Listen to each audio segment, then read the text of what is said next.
नमस्कार, आप देख रहे हैं मनी सेंट्रल और मैं हूं आपके साथ विशाल शर्मा। देश के लाखों सरकारी कर्मचारियों और पेंशन होल्डर्स के लिए बड़ी खबर सामने आ रही है।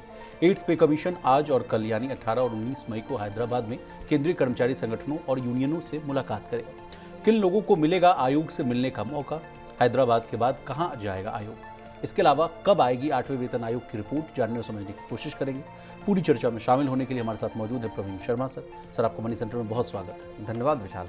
तो आज के शो में सबसे पहले बात करेंगे 8वें वेतन आयोग पर आए लेटेस्ट अपडेट की। इसके बाद देश के करोड़ों फीचर फोन यूजर्स के लिए आई बड़ी खुशखबरी को डिकोड करने की कोशिश करेंगे और अंतिम में चर्चा करेंगे पीएम मोदी की वार्निंग। देखिए, प्रधानमंत्री मोदी ने दुनिया को बड़ी चेतावनी दी। क्या कहा है मोदी साहब ने, जानने और समझने की इसको भी कोशिश करेंगे। चलिए बिना देर किए फटाफट करते हैं मनी सेंटर की शुरुआत। सर, 8वें वेतन आयोग को लेकर तमाम तरह की खबरें आ रही हैं और इसी बीच कहा जा रहा है कि आज एक बड़ी बैठक हो रही है। सर, आज और कल 2 दिवसीय दौरे पर आयोग गया हुआ है हैदराबाद और जस्टिस रंजना प्रकाश देसाई और तमाम लोग वहाँ गए हुए हैं।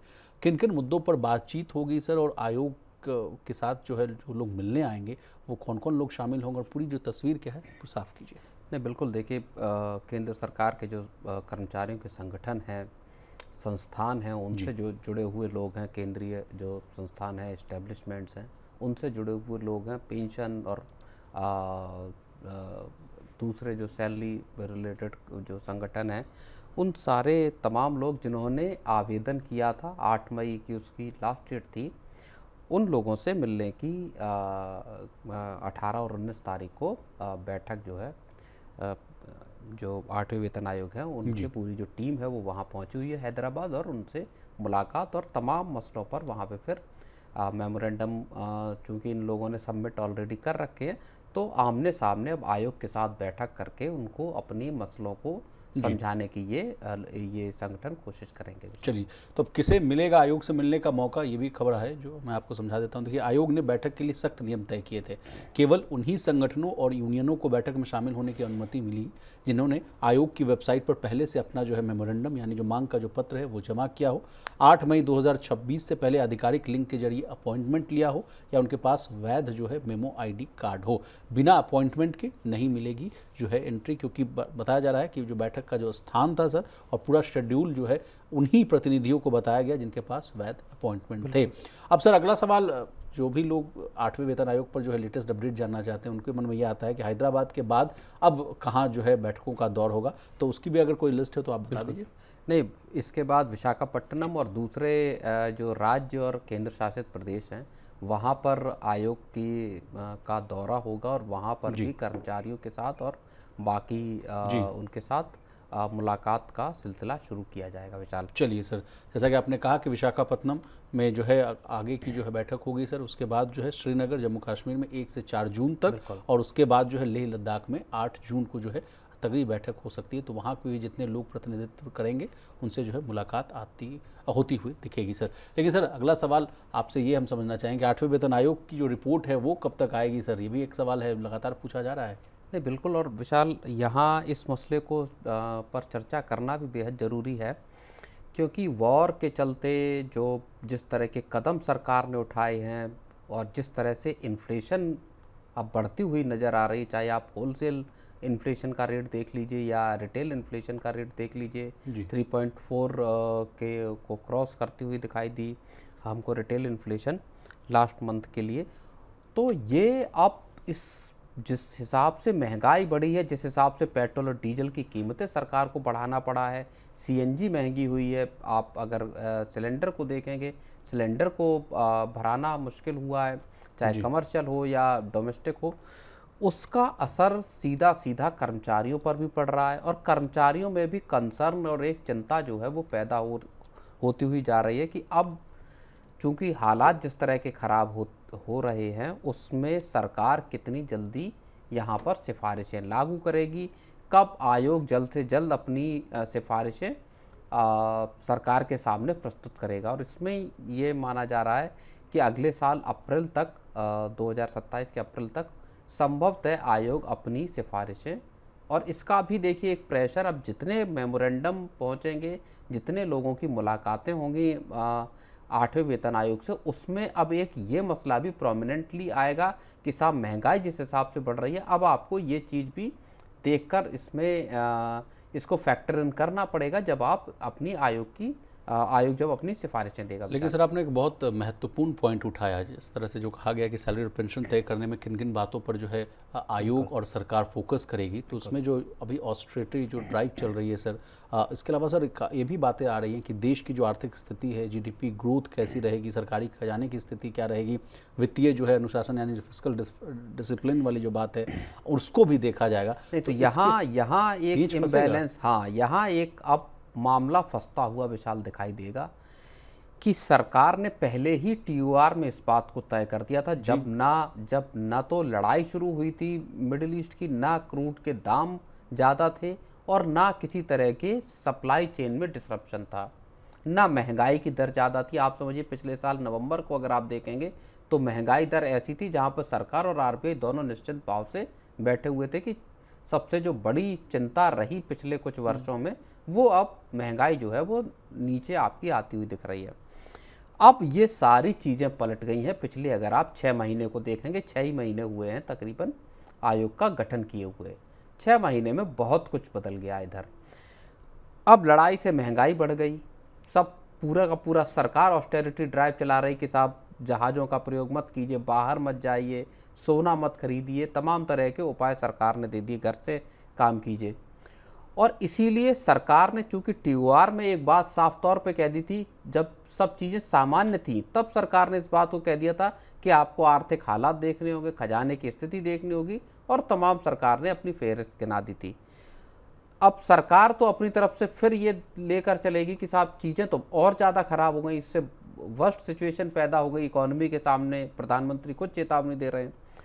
लेकिन कर्मचारी अपनी बात कहेंगे कि साहब इतनी महंगाई, इतनी जो चीज़ें बिगड़ गई हैं, इसमें तो हमारा गुजारा, अब जो आप हमको मान लीजिए 3 का फिटमेंट फैक्टर जो मांगा जा रहा है या एनसीजेसीएम की डिमांड 3.83 की है, तो बोले कि जब ये इसमें ही काम चलना मुश्किल है और आप अगर कम करने की बात करेंगे यहाँ पर, तो फिर कर्मचारियों के लिए सामान्य तौर पर जीवन जी पाना मुश्किल होगा। तो अब एक बड़ा मुश्किल या पेचीदा चीज़ें होने वाली हैं आगे, इस बात के भी संकेत मिल रहे हैं यहाँ पे। इसके अलावा सर ये भी खबरें आ रही हैं कि मोदी सरकार जो ये भी देखेगी कि वेतन और पेंशन बढ़ाने के बाद जो इंफ्रास्ट्रक्चर, गरीब कल्याणकारी जो योजनाएं हैं और डेवलपमेंट जो योजनाएं हैं उनके लिए कितना पैसा बचता है।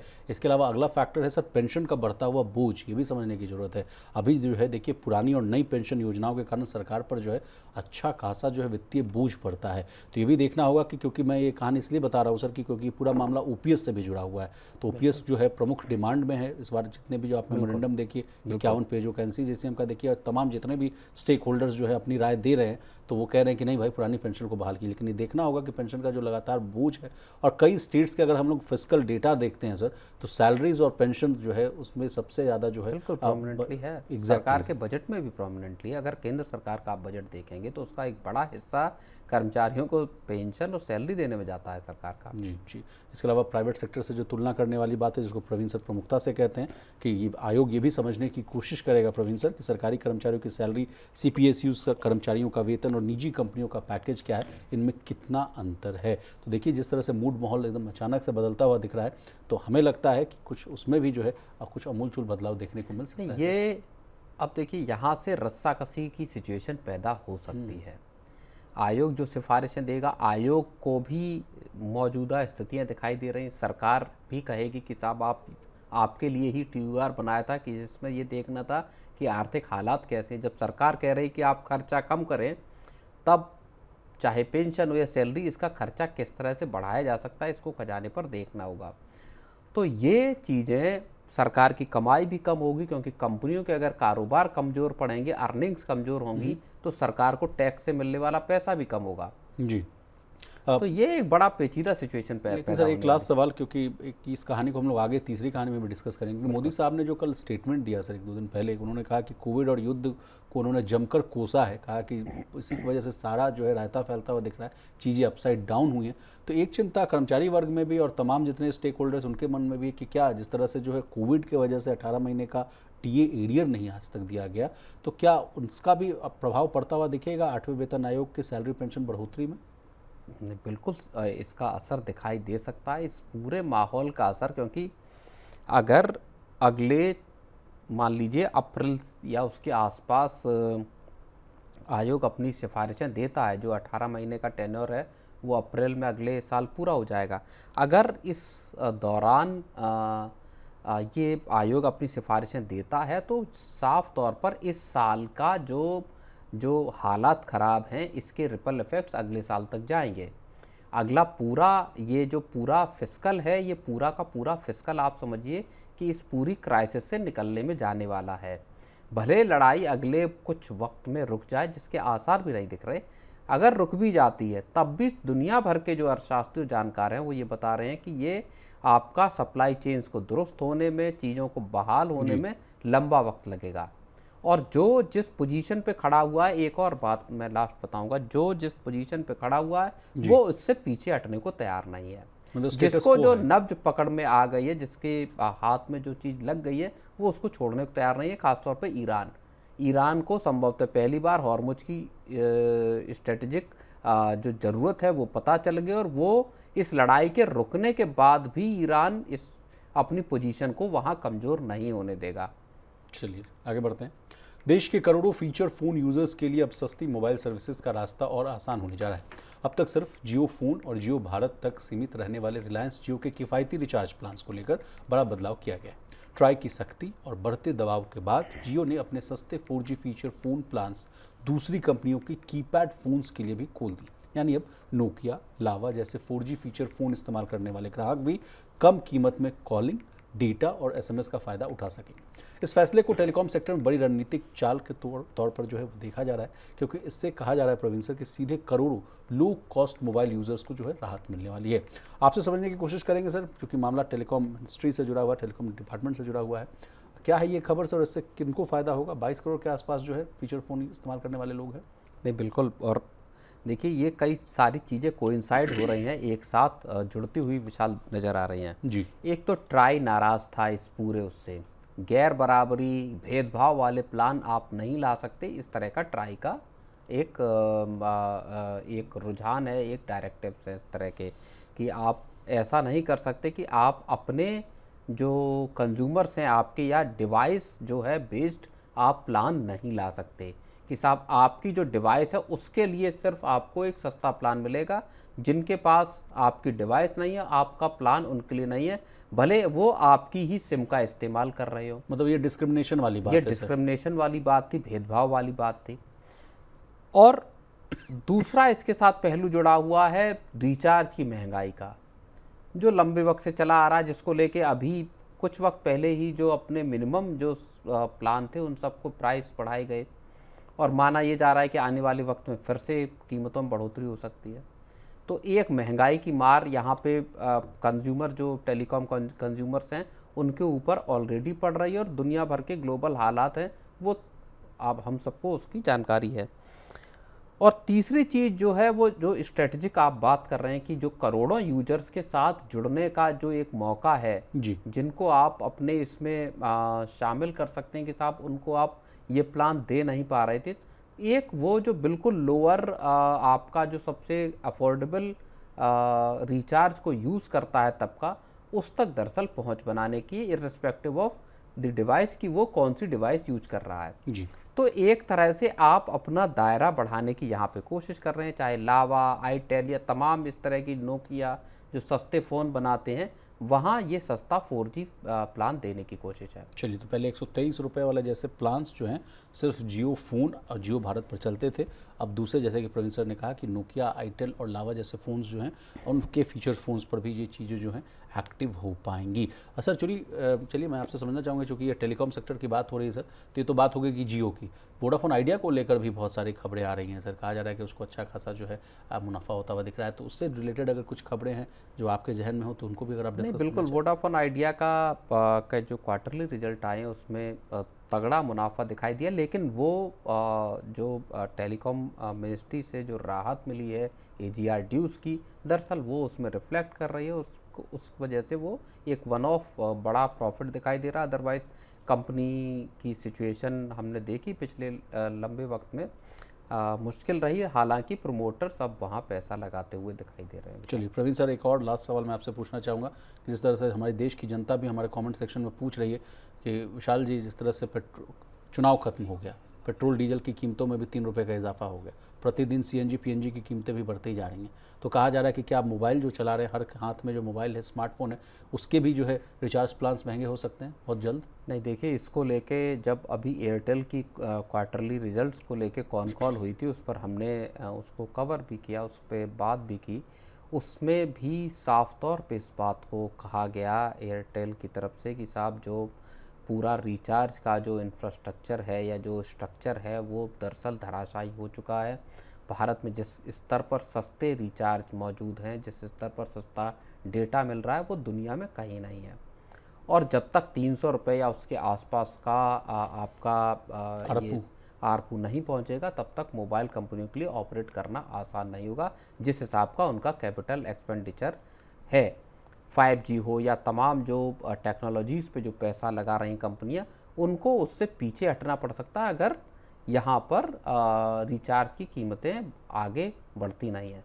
तो तर्क दिए जा चुके हैं, आप ये समझकर चलिए कि अब इंतज़ार है। मुझे लगता है कि अभी चूंकि जंग का माहौल है, इस वजह से शायद कंपनियां एक बार को सोचें, क्योंकि ऑलरेडी महंगाई है, तमाम जो स्थितियां अनुकूल नहीं है, ऐसे में हो सकता है कुछ वक्त के लिए टालें, लेकिन अल्टीमेटली रिचार्ज महंगा होना आप ये मानकर चलिए कि तय है।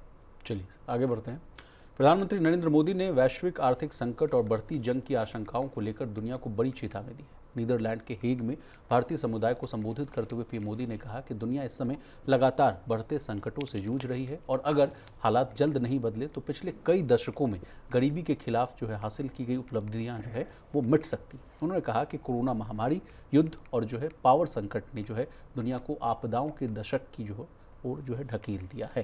प्रवीण सर, लगातार हम लोग मनी सेंटर में इस बात को डिस्कस करते रहते थे कि रॉबर्ट कियोसाकी साहब की वार्निंग कहिए, सिंगापुर के पीएम साहब की वार्निंग को कहिए, और जो अमेरिका के जो है सब प्राइम क्राइसिस 2008 की भविष्यवाणी करने वाले जो है मिशेल बरी, लॉरेंस वोंग, इन सब की जो है वार्निंग को हम लोगों ने डिस्कस किया था। अब तो हमारे देश के प्रधानमंत्री जो हैं वो वार्निंग देते हुए नजर आ रहे हैं। क्या है ये वार्निंग, कितनी चिंताजनक बात है, प्लीज़ समझिए। नहीं देखिए, दूसरी तीसरी दफ़ा प्रधानमंत्री ने कहा। पहले भारत में जब हैदराबाद में संभवतः प्रधानमंत्री जब संबोधित कर रहे थे, तब उन्होंने इस बात को कहा, ऑस्टेरिटी की बात की कि साहब आपको सोना नहीं खरीदना है, कहीं उन्होंने वर्क फ्रॉम होम पे के जरिए काम करने पर जोर देना है। अब उन्होंने देश के बाहर इस बात का जिक्र किया है और इससे इस बात की गंभीरता का पता चलता है कि हालात आखिर किस हद तक मुश्किल हो गए हैं इस दौरान। उन्होंने इसको पूरे दशक को डिज़ास्टर डिकेड का नाम दिया कि साहब कोविड शुरू हुआ, उसके बाद रूस यूक्रेन की लड़ाई शुरू हुई, उसके बाद अब मिडिल ईस्ट की ये लड़ाई चालू हो गई। तो पूरा का पूरा दशक जो है, ये पिछले दशकों में दरअसल जो अचीवमेंट हासिल किए थे, ख़ास तौर पर अगर हम भारत की बात करें तो जो पिछले दशकों में जो अचीवमेंट हासिल किए थे, सरकार कहती है कि लगभग 39 करोड़ लोगों को गरीबी की रेखा से बाहर निकाला गया इसी पीरियड के दौरान 10 साल में। ये पूरा का पूरे जो अचीवमेंट हैं, दरअसल ये सब के सब इस दशक की जो डिज़ास्टर्स हैं, ये सब के सब इस अचीवमेंट्स को ख़त्म कर देंगे और दुनिया भर में एक बड़ी आबादी गरीबी की रेखा के भीतर चली जाएगी, फिर से गरीब हो जाएगी। ये एक बहुत बड़ी विशाल चिंता है, क्योंकि सरकार की लगातार कोशिश रही, कम से कम अगर हम भारत के संदर्भ में बात करें, जहां लोगों की कमाई बढ़ाने का, जहां नौकरियों के नए अवसर पैदा करने का, जहां गरीबी की रेखा से ऊपर निकालने का सरकार ने प्रयत्न किया। चाहे आप समझ लीजिए कि 80 करोड़ लोगों को लगातार सरकार, लंबे वक्त से, कई वर्ष हो गए तब से सरकार, कोविड के वक्त से ही सरकार जो है फ्री राशन दे रही है। इसके अलावा राज्य सरकारें अपनी तरफ से अलग अलग तरह की महिलाओं को या युवाओं को डायरेक्ट बेनिफिट दे रही, कैश बेनिफिट दे रही हैं। तो ये सब जो एम्पावरमेंट की स्कीमें थी, दरअसल इन सब के असर यहाँ पे बेमानी होते हुए दिखाई देंगे, क्योंकि जिस हिसाब का अब स्थिति बन गई है, और ये सबसे बड़ा खतरा भारत के सामने है, जहाँ पे कि लोगों के खरीदने की क्षमता कम होगी, उनके गरीबी में पहुंचने की आशंकाएं बढ़ेंगी। चलिए प्रवीण सर, हम आपसे समझना चाहेंगे कि कई ग्लोबल ब्रोकरेज हाउस की रिपोर्ट्स, और जब चीज़ें बेहतर थी उस समय ऐसे रिपोर्ट्स आती थी कि उस समय कहा जाता था कि सरकार को चाहिए कि अब जितनी जो फ्रीबीज पर जो खर्चा है, अनावश्यक जो खर्चा है, सब्सिडीज़ पर खर्चा, फर्टिलाइजर सब्सिडी हो या फूड सिक्योरिटी को सुनिश्चित करने के लिए आप फूड पर अच्छा खासा जो है सब्सिडी आप दे रहे हो, उनको धीरे धीरे कम करना चाहिए। लेकिन ऐसे मूड माहौल में आपसे ऑफ रिकॉर्ड चर्चा भी हो रही थी, 80 करोड़ लोगों को अगर राशन बंद कर दिया जाए तो इससे सरकार को और थू थू हो जाएगा। नहीं, सरकार की मुश्किल अब इस बात की है कि सरकार अब इन स्कीमों को बंद नहीं कर पाएगी, और जो तमाम राज्य भी चला रहे हैं, जैसे पश्चिम बंगाल में आज ही 3,000 रुपये महिलाओं को देने का ऐलान किया गया।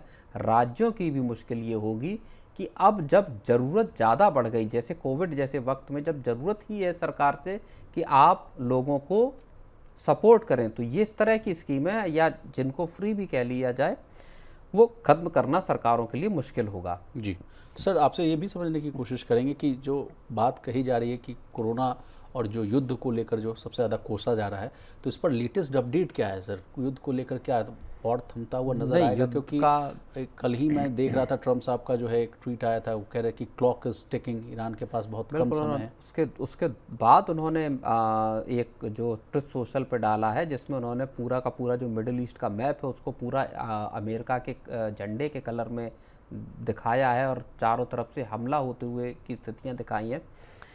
उसके बाद अब ये लग रहा है कि किसी भी वक्त जंग शुरू हो सकती है। एक्सपर्ट ये कह रहे हैं कि अगले 24 से 48 घंटे के भीतर अमेरिका ईरान पर स्ट्राइक कर सकता है।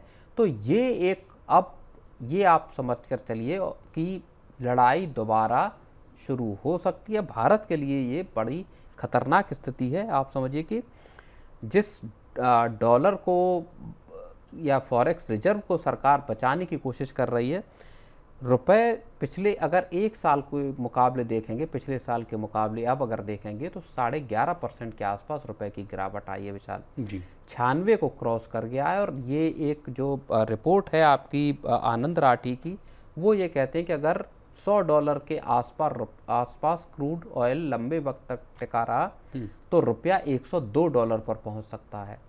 $38 बिलियन की निकासी हुई है फॉरेक्स रिजर्व से इस साल फरवरी से अब तक जी। और आरबीआई को मार्च में ही अकेले $28 बिलियन के डॉलर बेचने पड़े ताकि रुपए को बचाया जा सके। क्या यही एक बड़ी वजह है सर कि प्रधानमंत्री मोदी साहब को कहना पड़ गया कि भाई बहुत भर कर जो है डॉलर देना पड़ता है, इसलिए सोने की जो है इंपोर्ट कम करिए? नहीं, बिल्कुल गोल्ड को लेके या सिल्वर को लेकर रेस्ट्रिक्शन लगाई गई, या सरकार चाहती कि किसी भी कीमत पर क्रूड का इंपोर्ट कम किया जाए। अब आप समझिए कि रूस के साथ जो तेल सरकार खरीद रही थी कम्पिटिटिव प्राइस पे, जो एक क्रूड मिल रहा था भारत को, वहाँ भी पाबंदियाँ जो है दोबारा लग रही हैं। अब रूस से जो कच्चा तेल मिलने की जो भारत सप्लाई ले सकता था, उस पर पाबंदी अमेरिका की दोबारा लागू हो गई आज से। तो अब ये स्थितियाँ फिर से बुरी या हालात बदतर होते हुए यहाँ पे दिखाई दे रहे हैं। अमेरिका और ईरान के बीच में किसी तरह का जो मैं कहूँगा कि आप युद्ध को ख़त्म करने की स्थितियाँ बन नहीं रही। हालांकि ईरान की तरफ से कहा गया कि वो अमेरिकी जो समझौता है उसको लेकर वो उस पर विचार विमर्श कर रहे हैं, पाकिस्तान के जरिए मध्यस्थता की कोशिश चल रही है जी। तो अभी भी स्थितियाँ खराब बनी हुई है। कैसे सप्लाई लाइंस दुरुस्त होंगी, ये एक बड़ा सवाल बना हुआ है। आपने तेल की बात छेड़ दी है सर, तो मैं आपसे ये समझना चाहूँगा कि तमाम लोग के बीच में ये भी जो है शंकाएं बनी हुई हैं कि क्या पेट्रोल डीजल की कीमतों में और आगे भी तेज़ी देखने को मिल सकता है, क्योंकि 3 रुपये की जो बढ़ोतरी हुई उसके बाद तमाम जो है आर्टिकल्स आते हुए दिख रहे हैं कि जो ऑयल मार्केटिंग कंपनी उसकी अंडर रिकवरी वो अब भी बहुत हैवी है। कहा जा रहा है कि प्रतिदिन जो है 1380 करोड़ रुपए का जो है डेली का लॉस है। अगर उसको भरपाई करना है तो 25 रुपये का जो है इजाफा करना होगा, तब जाकर ये चीज़ें जो है नॉर्मलाइज हो पाएंगी। तो हम आपसे समझना चाहेंगे सर कि कोटक की एक रिपोर्ट भी आई थी आज से 1 महीने 1.5 महीने पहले। उन्होंने उस समय भी कहा था कि चुनाव के बाद देखिएगा 25 से 28 रुपये की बढ़ोतरी हो जाएगी। उस समय सरकार ने तो उसको कह दिया कि ये बहुत मिस्चीवियस तरह का आर्टिकल बनाया गया है, लेकिन हकीकत ये हुई कि चुनाव के बाद 3 रुपये बढ़ गए। क्या आगे ग्रेजुअली धीरे धीरे ही सही पेट्रोल डीजल की कीमतें बढ़ेंगी? नहीं, बिल्कुल। और कहीं मैं एक रिपोर्ट कुछ पढ़ रहा था जहां लिखा था कि 10 रुपये तो बढ़ाना आप समझिए कि लाजमी है, सरकार को बढ़ाना पड़ेगा, भले 2 या 3 स्टेप में बढ़ाए, लेकिन अभी जो बढ़ोतरी की है ये बिल्कुल नॉमिनल है और इससे घाटे पूरे नहीं होते। लेकिन अब इसका दूसरा तर्क आ जाता है कि साहब आपने जब क्रूड सस्ता था, जब सरकारी कंपनियों ने पैसे बनाए, सरकार ने अच्छा खासा रेवेन्यू हासिल किया, तब तो कीमतें कम नहीं की गई। लेकिन अब स्थितियां, खैर इस बात को भी समझना होगा कि जिस तरह का युद्ध के हालात हैं उसमें स्थितियां खराब हैं। क्रूड की उपलब्धता ही अभी एक मुश्किल बनी हुई है, एलपीजी की उपलब्धता मुश्किल बनी हुई है। तो मुझे लगता है कि सरकार आने वाले कुछ वक्त में फिर से तेल की कीमतें बढ़ा सकती है। अगर समझौता नहीं होता मान लीजिए यहाँ पे, तो सरकार के लिए मजबूरी बन सकती है विशाल। चलिए प्रवीण सर, आपका बहुत शुक्रिया, आपने कीमती समय निकाला, तमाम विषय को बहुत ही आसान भाषा में विस्तार से समझाने की कोशिश की। तो आज के मनी सेंटर में बस इतना ही। इसी तरह देश, दुनिया और बिजनेस जगत से जुड़ी तमाम ताज़ा तरीन खबरों के लिए बने रहिए हमारे साथ और देखते रहिए मनी नहीं।